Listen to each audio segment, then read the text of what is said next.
This is 16-year-old Michael Bever. So did you use your crossbow at all? No. The only time I ever hurt anybody, Christopher was his 10-year-old brother who died suffering 21 wounds. What drives two brothers, Michael and Robert Bever, to turn their suburban home into a scene of unimaginable horror? The crime that he has committed is so horrendous, so horrific, and so devastating. To protect their weapons, the Bever brothers killed 5 family members. So did you guys have a goal? Did you have a number? he just wanted, I think he wanted to kill like 50. Okay. I have a goal. In this video, we unravel the chilling story of the Bever family. Community remembers a family murdered in their own home. A vigil was held at the home of the Bevers, where 5 people were last week. Where a quest for fame led to a night of terror that left a once loving family shattered forever.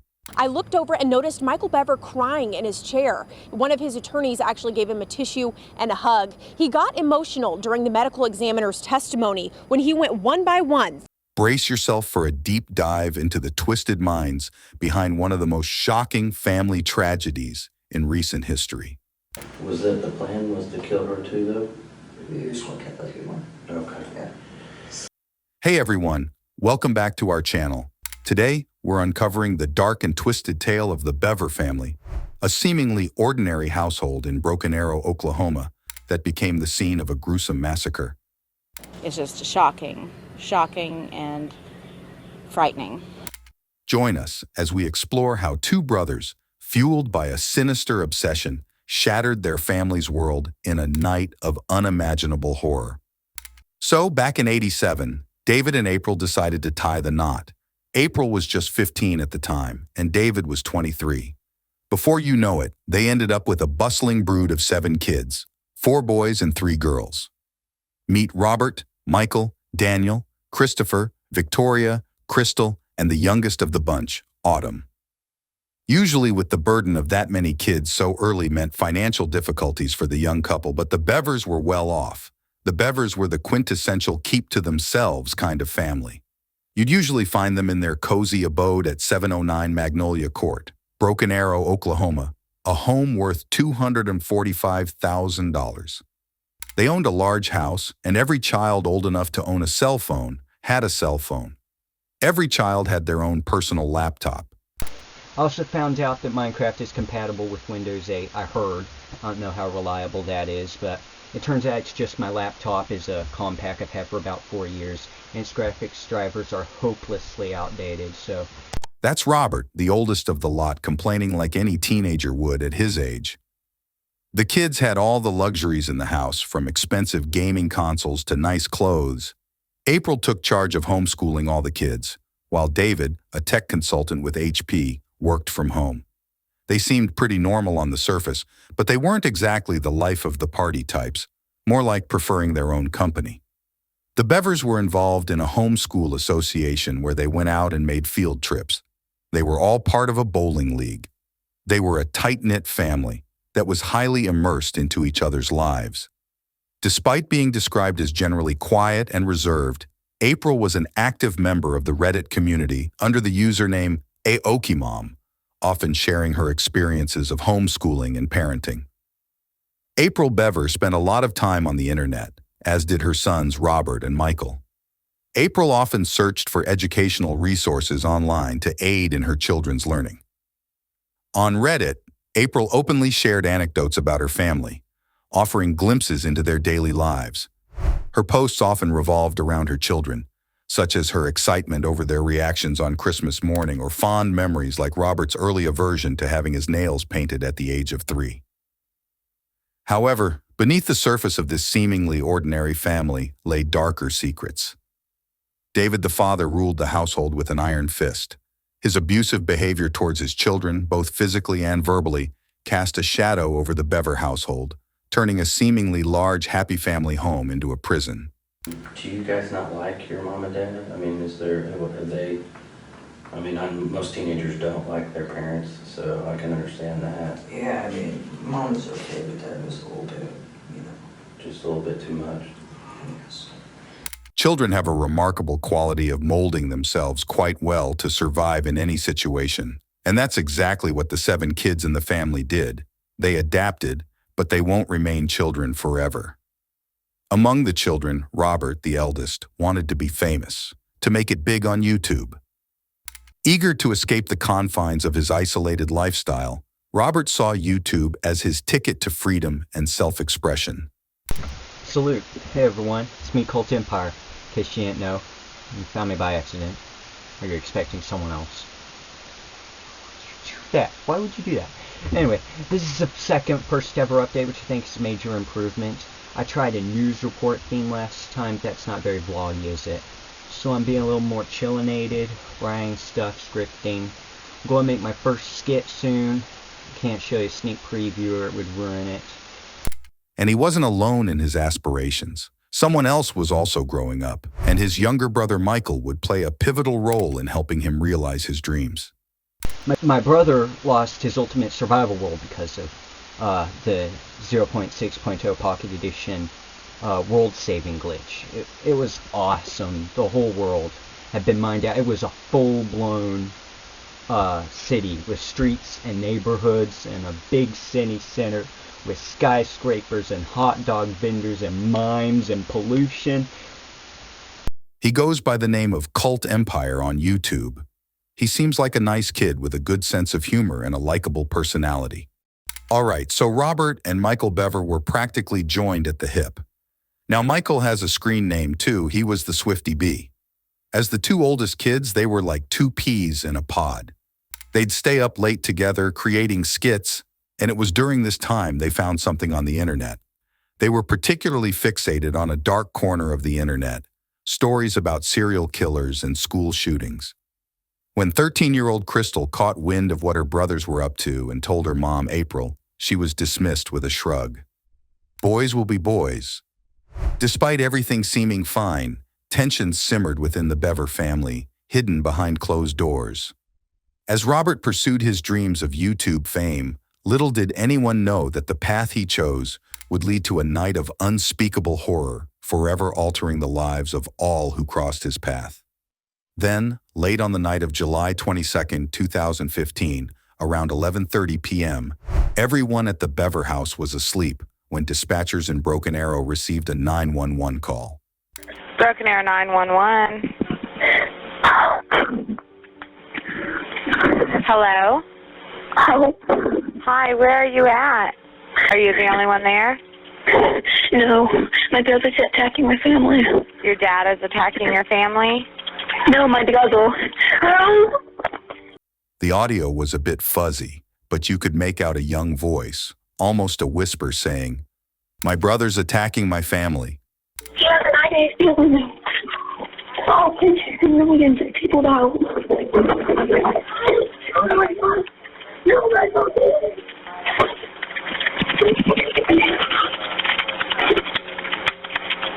Are you there? Hello?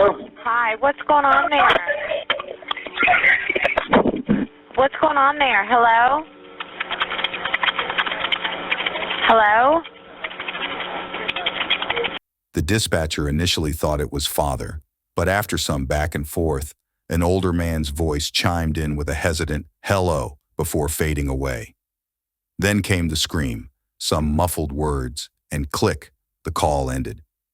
Authorities swiftly tracked the call to the Bever household at 709 Magnolia Court, Broken Arrow. Attempting to reach out again got them nowhere, so they dispatched the police immediately. In no time, officers were on the scene, blood inside and faint cries echoing through the walls. When they arrived, they observed on the front of the house and heard some faint noises from inside the house. They busted down the locked door to find 13-year-old Crystal Bever, barely clinging to life. She managed to whisper that her brother Robert had attacked her. With a sense of urgency, the police called for an ambulance, rushing Crystal to the hospital. Her survival was touch and go, but the nightmare didn't end there. As the police combed through the house, they discovered the 2-year-old unharmed upstairs. But downstairs, David, April, and 3 of their kids, Daniel, Christopher, and Victoria, are gone. It was clear who they were after 18-year-old Robert. The search led to a dramatic chase, with K-9 units closing in on the fugitive. The dogs caught up to them in the woods pretty quickly, only to find out it was Michael, covered in blood and dirt. Turns out, he wasn't just an innocent bystander. He was knee-deep in the crime. And where is your body armor now? All my vests and my helmet, it was laying in the woods. The dog pulled it off of me. Oh, I was wearing it. Oh, you were wearing it? Yeah, I was wearing this vest and the plate carrier and the helmet. Robert, lurking in the woods with a knife, surrendered without a fight. Both brothers spilled the beans, admitting to the killings.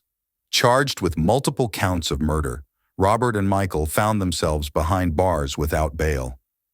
Meanwhile, Crystal, against all odds, pulled through. She bravely faced the grim task of identifying her siblings' bodies. The news of this gruesome family tragedy shook Broken Arrow to its core, a tight-knit community now grappling with unthinkable horror. Now, let's talk about the ripple effect this tragedy had on Broken Arrow. In every dark tale, there's a glimmer of bravery, a beacon of hope. That's Crystal Bever in this heartbreaking saga, enduring surgery and then summoning the strength to face the unimaginable by identifying her siblings. She's nothing short of extraordinary. Picture this, a 13-year-old going through the unimaginable, standing tall in the face of unspeakable horror. This crime shook the entire city to its core. As the legal wheels turned, justice swiftly followed for the Bever family. Robert Bever didn't put up much of a fight, admitting guilt to all charges and receiving 6 life sentences. In prison, he wore his crimes like badges of honor, tattooing reminders of his heinous acts on his hands. Michael's path through the legal system took a different turn. Despite pleas from his defense team, he faced trial as an adult and was found guilty on all counts. His punishment, 5 consecutive life sentences for the murders and additional years for his assault on Crystal. During the trial, chilling details emerged, painting a grim picture of a premeditated plan hatched between the two brothers, far removed from a spur-of-the-moment tragedy. As we delve deeper into the circumstances surrounding the Bever family tragedy, it's crucial to consider not only the actions of the brothers, but also the societal factors that may have influenced their behavior. The glorification of violence and the normalization of disturbing ideologies must be addressed collectively to prevent similar tragedies from occurring in the future. Let's delve into the chilling details of their twisted plan. It all began on June 30th, 2015, a month before the fateful night. Robert was particularly fixated on a dark corner of the internet. Columbine, James Holmes, the Aurora shooting. Those were like celebrity gossip to him. Michael and Robert were all in, idolizing these guys like they were rock stars.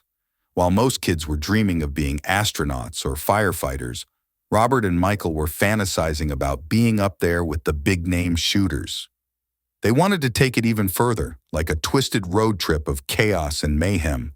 You know, I just kind of got thrown into this, so I was hoping maybe you could kind of just go back at the beginning when all this started and kind of tell me what happened, because I need kind of the details so we know and understand what you went through and stuff. Okay, from the very start, 2 months ago. Okay. Is when we first really started talking. So when you say we, who are you talking about? Me and my brother, Robert, is also. Your brother? Yeah, who's he has to do with me. And what's his name? Robert Bever. Robert? Okay. And how old is he? 18. Okay. All right, go ahead, sorry. A couple months ago, I think back to the start of this year, we started talking about voodoo and rampage and stuff like that. Okay. I didn't take it seriously at first, but then he started buying like a body armor and stuff. Where did he buy body armor from? eBay and Amazon. Oh, okay. Yeah, legal. Does he have a job? He did at Mike Tech. He quit at the start of the year.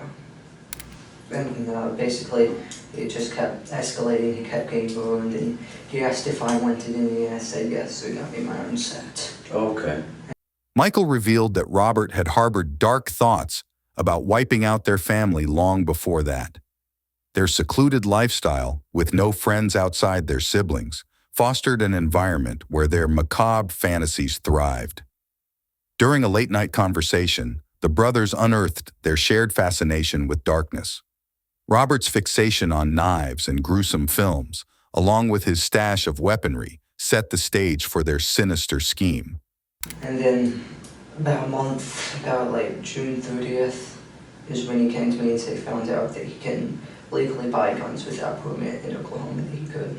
Okay. And that's when he started planning. And now you said he bought body armor, but you kind of said like a bunch of stuff. Did he buy, what else did he buy besides body armor? Besides body armor, knives, and he was in the middle of buying guns and ammunition. I see, okay. Right, and he bought two Glock 41s, and a shotgun, I forget, it's like a Mossberg, I think. Oh, okay. Bought the Glock stuff with a website called Bud's Gun Shop, I think. Okay. And he bought the Mossberg off of the official website and then had them shipped to, like, Okinawa gun clubs. So they're actually a guy now waiting for him. So they were shipped to a gun shop. Here in Broken Arrow? Yep. Okay. And The guns, however, posed a logistical hiccup due to their age. Unable to procure them legally, they improvised, switching gears to knives, but as soon as he turned of legal age, he started buying guns. So he was buying weapons because you guys had talked about... And he started planning it. Okay. And I went along with it because I didn't see the other way. I thought I wouldn't want to do it. I very quickly learned tonight that I didn't. Okay, that you didn't want to do it? I don't want to do it. I didn't, just because I didn't kill anyone. Okay. I stabbed someone. Who did you stab? My younger brother, Christopher. They faced a significant obstacle, the imminent arrival of guns and a large amount of ammunition at their home. This posed a threat, a risk of discovery by their parents. So, they chose a night when their family would be least suspecting, asleep in their beds. And so How'd you pick the date? It involved with the packages and stuff we have. Because, all the ammunition, he didn't want them to see that. So we killed him the day before the ammunition got held, the day after we didn't leave. Before he his 9-year-old brother Christopher on the night of the murders, as most of the household slept, Crystal, the 13-year-old sister, stumbled upon her brothers gearing up in body armor, a scene not entirely unfamiliar to her. He was close.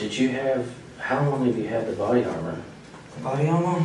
Robert's had his probably since it started to go, and we've been buying it. Well, he's been buying it. And was it shipped to the house? Yeah. Do your parents know? I mean, did they know it? They knew he had bulletproof vests. They always thought that was a little loud, but they didn't say anything about it. Did he have anything else like the gear that the guys wear, helmets or goggles or gloves? He had a soft Kevlar vest, a heavy, I don't know, it's like a metal plated vest, metal thing. What caught Crystal off guard was Michael's chilling question. Should we do it right now?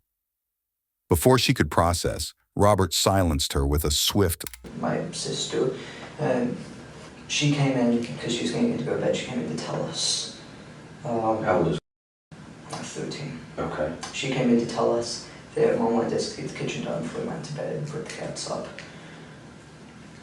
And basically, we did what we planned. I got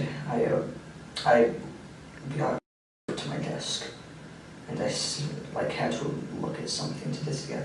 Really? What did he use? His large red knife. Their plan hit a snag when Crystal refused to succumb to her injuries. In a desperate bid for survival, she fled, enduring multiple wounds as she sought refuge. It was a stark reminder that their twisted fantasies had spiraled into a gruesome reality, shattering the boundaries of sanity. Well, mainly two reasons, I think. It's because he just, says he hates everyone. He thinks society is pointless, and so he wanted to kill people. And also he wanted to, beat the kill, amount of other famous people like Columbine and James Egan Holmes. Okay. Did you kind of feel that way too, when you guys were talking earlier, Yeah. do you have a problem with society too, you think? No, I just... Or you were just more the number of people getting killed was kind of interesting and exciting? Yeah. Okay. So, because you mentioned a couple names are those serial killers or something? What, like Columbine? Yeah. When someone like Michael references a mass shooter in such detail, it raises questions about where he obtained that information and what drove him to identify with such violent individuals. We are forced to grapple with the enigma of their psyche, questioning how one could conceive such horrors. Robert and Michael's descent into darkness underscores the allure of true crime, our perpetual quest to comprehend the incomprehensible. Their heinous act, perpetrated against their own kin, adds another layer of horror. To betray those who nurtured you, who shaped your existence, is an unfathomable betrayal. It defies rationality, plunging us into the depths of despair and disbelief. Robert and Michael Bever aren't the only individuals whose actions seem to have been influenced by the Columbine school shooting. As the nightmarish ordeal unfolded, April, the boy's mother, became the next target. While Michael dragged Crystal back inside, Robert unleashed a frenzied attack on April. So, he stabbed your mom with the same Yep. and where did her? I think, Okay. no, actually, he pushed her into the kitchen and then together. So with her, she started screaming and ran into the family. April's screams echoed through the house as she endured around wounds, mainly concentrated on her upper body. Crystal's testimony painted a harrowing picture of Robert's relentless pursuit, indicating both boys had a hand in her mother's demise.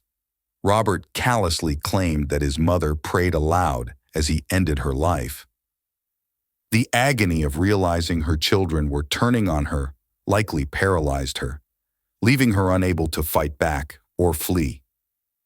The chaos woke the other children, who sought refuge in terror. 10-year-old Christopher and 5-year-old Victoria huddled in a locked bathroom, only to fall victim to Michael's manipulative plea for help. Their innocent act of opening the door sealed their fate.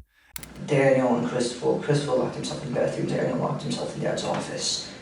Okay. And then I finally got both of them to open the door because they thought I wanted in there. But they were in different rooms? Yeah, they're right next to each other. Right? Oh, I see. Next, the brothers targeted their father's home office, where 12-year-old Daniel sought shelter. Despite Daniel's desperate plea for mercy, Michael's deceitful tactic of invoking Robert's threat persuaded him to open the door. Daniel's call for help turned into a death sentence as Michael seized the opportunity to betray him, allowing Robert to unleash a barrage of fatal blows. Michael's manipulative ploy to gain entry into the rooms where his siblings hid. It's a chilling reminder of how trust can be weaponized. His cunning exploitation of their love and concern underscores the depths of depravity they faced. Upon discovering the carnage, David Bever, their father, stepped into the fray, only to meet a brutal end at the hands of his own son. And then that's about the time Dad came down. Okay. Because his bedroom's upstairs. And he went back in the boys' area where Robert was. The boys' area, that's what they call it, our room. They started attacking Dad. They got a little bit of a fight, but then eventually Robert got him down Where did that happen? in our room. In your room? Yeah. And where were you? I was standing in the hallway. Okay. With the police closing in, Michael and Robert fled into the wilderness, leaving behind a scene of unimaginable horror. It was evident that Robert and Michael hadn't anticipated any resistance from their family, nor had they prepared for the possibility of their victims seeking help.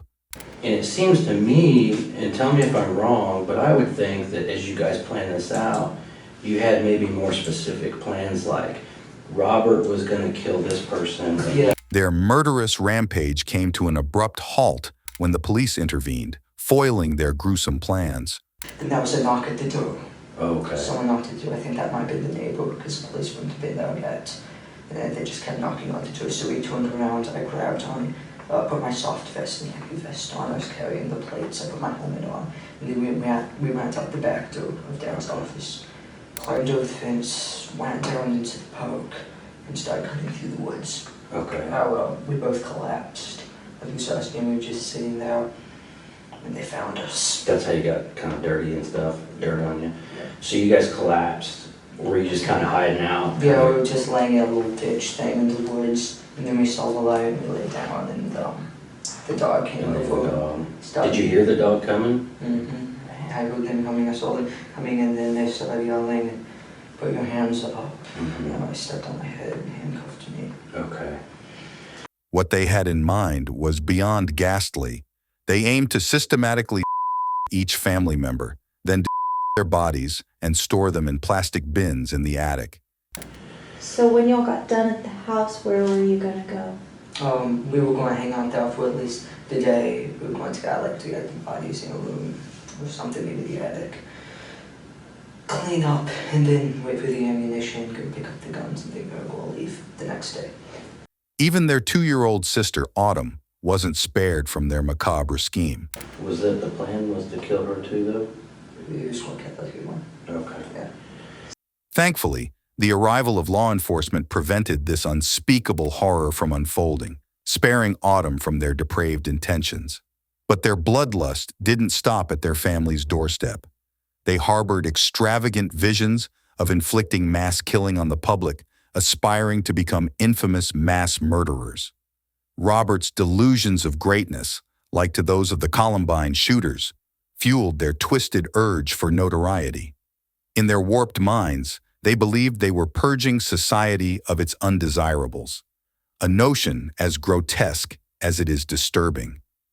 Did you guys have, like, were you gonna go, I mean, who else were you gonna kill? Just whoever you ran into? Yeah, pretty much. We said 5 at a time, like gas stations, restaurants. Okay, and then just keep going. Yep. It's clear that Robert and Michael's minds were consumed by darkness, their thoughts veering into the abyss of depravity. Their meticulous planning revealed a chilling level of premeditation. This was no impulsive act, but a meticulously orchestrated atrocity. Robert Bever pleaded guilty to all charges and received 6 life sentences. The older brother, Robert Bever, pleaded guilty in September and took a plea deal that spared his life. He's serving life without the possibility of parole. He is serving life without the possibility of parole. Michael's path through the legal system took a different turn. And it's our belief that they're going to find Michael is in a different position than Robert. The 2 boys are very different, and that's what the trial's about. Despite pleas from his defense team, he faced trial as an adult and was found guilty on all counts. Crystal was 16 when she testified in court. At the time of the incident, she was just 13. She testified via live video from another courtroom. She described their house as big, with playrooms full of toys. She shared a room with her younger sister, while Michael and Robert shared a room. She mentioned that both brothers were quiet and secretive together. Crystal said that Michael talked about serial killers at least once a day and seemed to admire them. Although she thought he was joking when he said he could hurt someone, she still told her mom about it. Crystal's testimony shed light on the brothers' sinister intentions, their year-long obsession with mass, and their disdain for humanity. Tragically, her attempts to alert her parents to their disturbing behavior were dismissed as mere adolescent antics. The gravity of their words and the alarming nature of their fantasies were overlooked, a failure that would have dire consequences. Navigating such murky waters as a parent is fraught with uncertainty. The line between adolescent rebellion and genuine danger is often blurred. Yet when faced with such disturbing revelations, seeking professional help becomes imperative.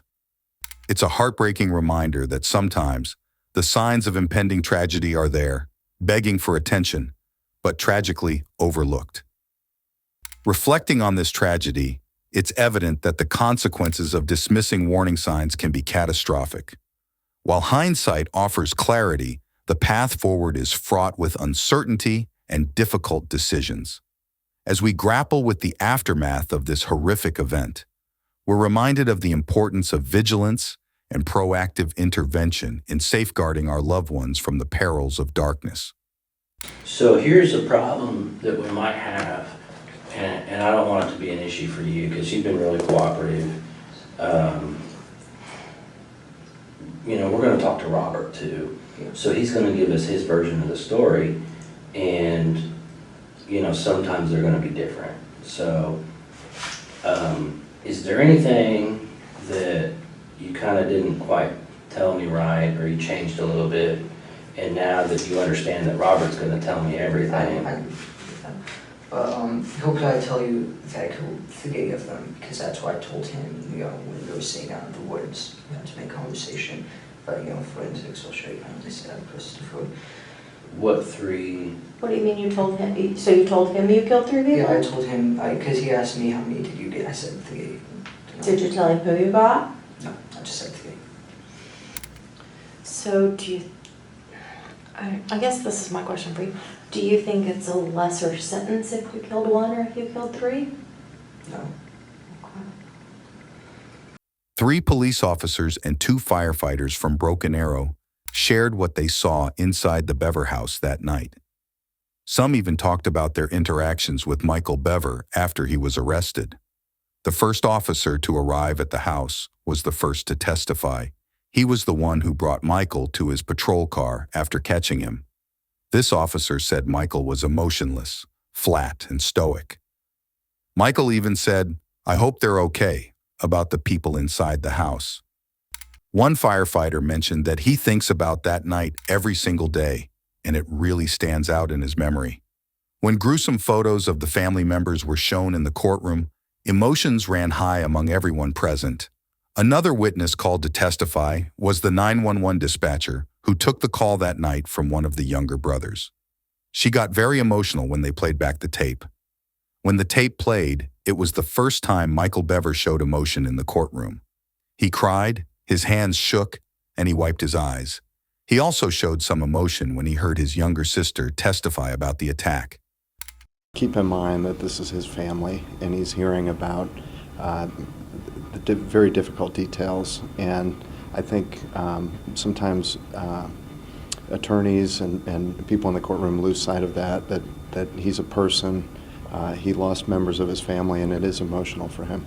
During the trials, both Robert and Michael displayed an unexpected emotional side, shedding tears as they testified. I looked over and noticed Michael Bever crying in his chair. One of his attorneys actually gave him a tissue and a hug. He got emotional during the medical examiner's testimony. Robert in particular broke down, expressing remorse and claiming full responsibility for the killings. Robert Bever wrapped up his testimony today by saying he ultimately didn't testify just to help his brother. He says he came here to tell the truth no one had heard before now. He went as far as to shield his brother Michael, stating that Michael wasn't directly involved in the murders, but merely assisted in gaining access to their hiding siblings.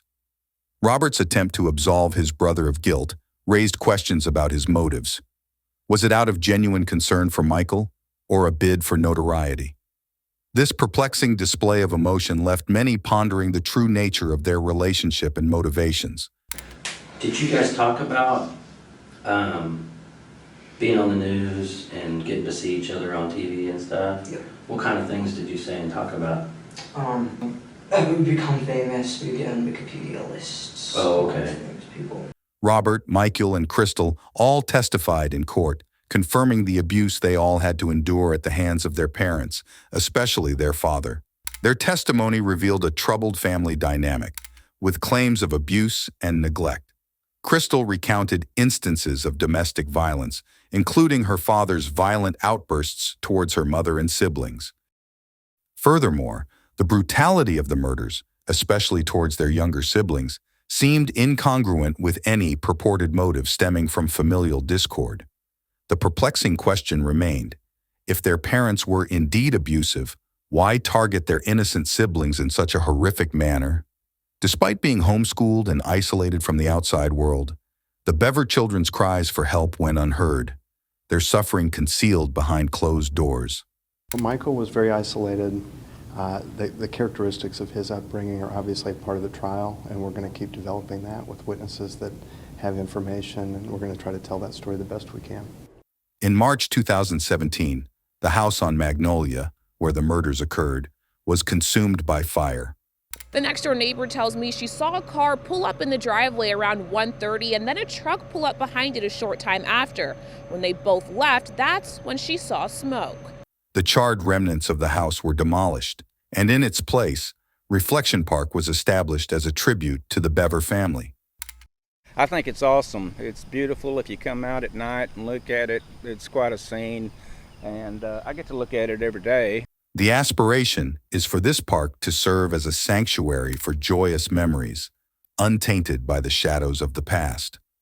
On July 15, 2019, Robert Bever, by then in his 20s, perpetrated another act of violence. This time, he attacked a psychological clinician and a social worker in the day room of Joseph Harp Correctional Center, attempting to with a makeshift weapon. Fortunately, the staff managed to overpower Robert and disarm him. Thankfully, neither of the staff members sustained serious injuries in the attack. Robert Bever was met with no leniency from the justice system, receiving additional life sentences that will run concurrently with his existing ones. However, given the gravity of his crimes, this sentencing was merely a formality. Regardless of perspective, Robert Bever's fate remains the same. He will spend the remainder of his life behind bars. On the other hand, Michael Bever's behavior appears to have been relatively subdued since his incarceration, as there has been no recent news about him from behind bars. Crystal and Autumn, the survivors of that fateful night, were both adopted by the same family. Since then, there has been little information about their well-being, likely to afford them privacy and time to heal from the unimaginable trauma they endured. Many questions linger. How did Michael become ensnared in Robert's dark fantasies? Why did David and April seemingly ignore troubling signs from their sons? These questions may never be fully answered, but they serve as poignant reminders of the complexities of human nature and familial dynamics. The Bever family tragedy is a stark reminder of the importance of recognizing the signs of deep-seated issues within our loved ones. It shows us how unchecked obsessions and reclusive behavior can spiral into devastating actions. As a society, we need to foster open communication and provide mental health support to prevent such horrors from unfolding. Let's learn from this heartbreaking story and work together to create a safer, more understanding world. Thank you for watching. If you found this video insightful, please give it a thumbs up and share it with others who might benefit from hearing this story. Don't forget to subscribe to our channel for more deep dives into true crime cases and hit the notification bell so you never miss an update. Let's keep the conversation going in the comments below. What do you think society can do to prevent tragedies like this? Stay safe, and we'll see you in the next video.